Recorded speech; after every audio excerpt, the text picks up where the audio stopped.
Imagine for a moment the most extreme, dehumanizing situation you can conceive. Loss, hunger, cold, unspeakable cruelty.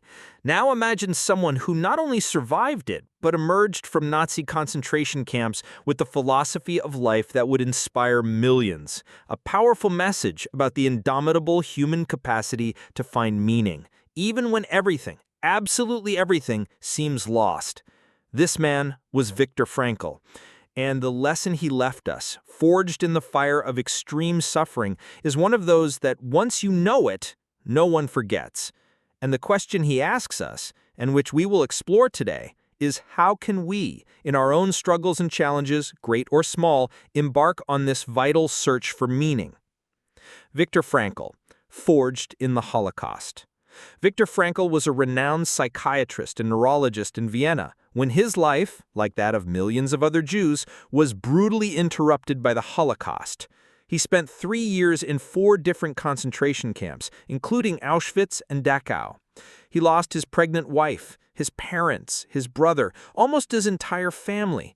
Observing the human limit. Amidst this unimaginable suffering, Frankl not only fought for his own survival, but, as the scientist of the soul that he was, observed himself and the other prisoners closely. He noticed something crucial. Those who managed to cling to a why for living, the hope of reuniting with a loved one, the determination to finish an important work, faith in something greater, had a significantly higher chance of surviving physically and spiritually than those who lost all hope and meaning.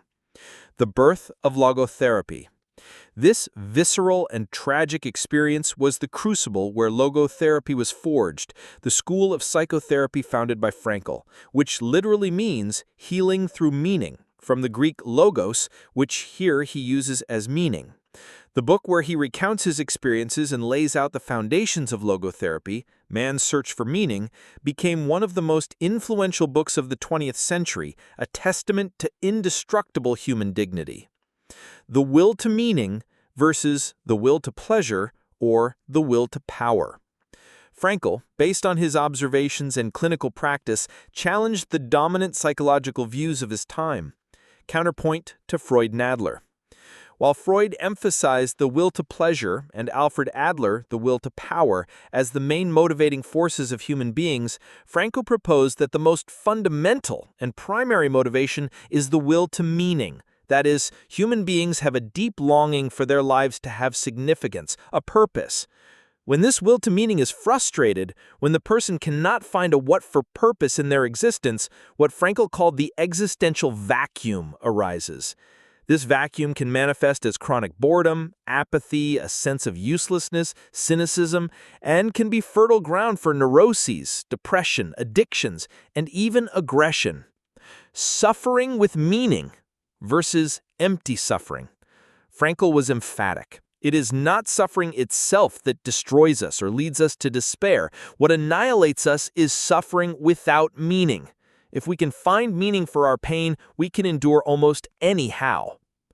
One of the beauties of logotherapy is that it doesn't tell us what the meaning of our life is.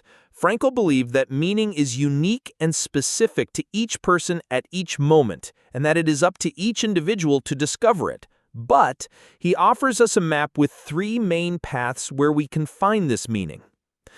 Path 1. Creating a work or performing an act. Meaning in action, contribution, and work. We find meaning through what we give to the world, through our concrete actions. This can be through our work, even the simplest if done with dedication and purpose. Our creativity, our talents put to the service of something or someone, our acts of kindness, our contribution to a cause we believe to be greater than ourselves. It doesn't have to be a monumental work that will change the world.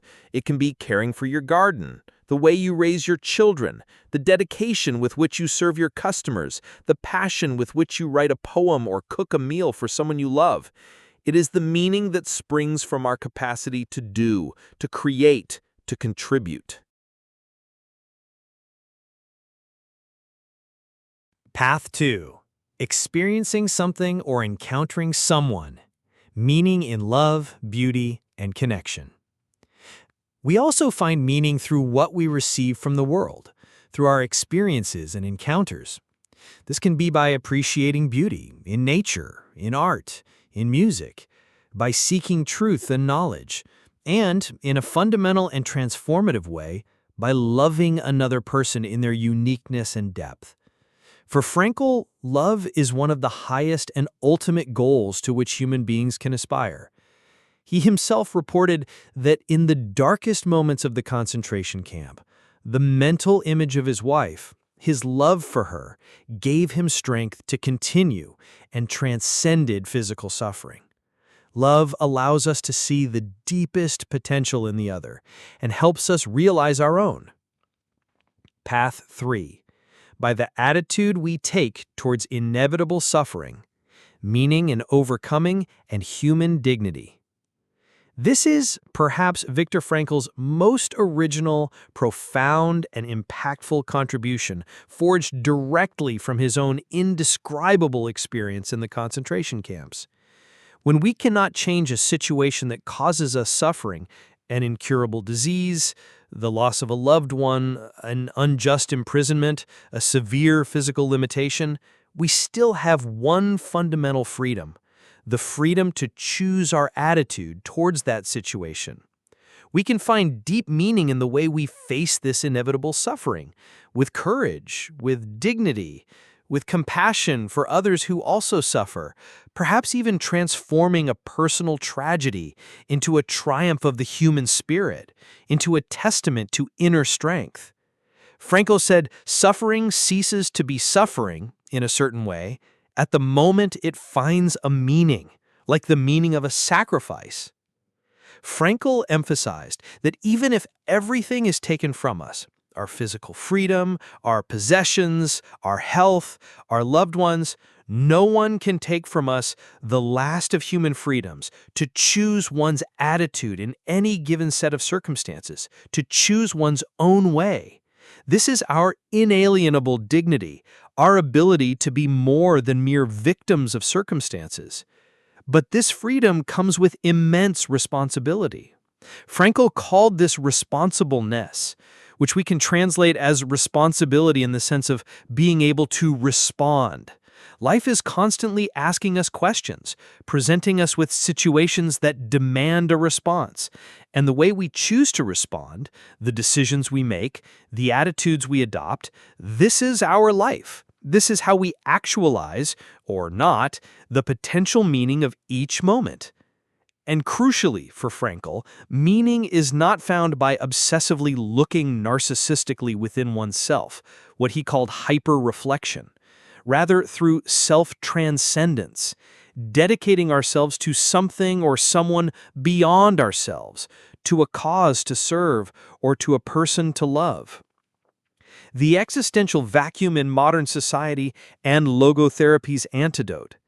Why is it that so many people today, even in societies with relative material comfort and freedom, feel a deep emptiness, chronic boredom, a lack of purpose, a sense that nothing makes sense? Frankl already warned about this existential vacuum as one of the great ills of the 20th century, and it remains incredibly relevant. Logotherapy emerges as a powerful antidote, inviting us to fill this vacuum not with fleeting pleasures, superficial power, or consumerist distractions, but with the discovery and actualization of personal, unique, and untransferable meanings that give substance and direction to our existence. Conclusion: your life has meaning, and it's up to you to discover and actualize it. The unforgettable lesson of Viktor Frankl, which echoes from the depths of human suffering to our daily challenges, is not a magic formula for happiness, nor a promise of a life without pain. It is rather a luminous testament to the extraordinary resilience of the human spirit and our inextinguishable capacity to find and create meaning, even, and perhaps especially, when all seems lost. He reminds us, with the authority of one who lived what he preached, that life never becomes unbearable due to circumstances themselves, but only due to a lack of meaning and purpose. And this meaning is not given to us as a gift, nor can it be imposed from the outside. It needs to be discovered and built by each of us every day in every unique situation that life presents us with. The question is not, what do I expect from life, but rather, what does life expect from me at this moment? Final question and call to action. What area of your life today most invites you to a deeper search for meaning, and which of the 3 paths to finding meaning proposed by Viktor Frankl resonates most with you at this moment in your journey? Or perhaps you have a story of how you found meaning amidst a great difficulty. Share your journey, your reflections, and your questions here in the comments. Your story can be a light for someone who is searching for their own path. If Viktor Frankl's life and ideas have deeply touched you and inspired you to look at your own search for meaning with new eyes, leave your like. Share this video with whoever you think needs this message of hope and strength, and subscribe to the channel for more reflections like this. A hug full of meaning, and until next time.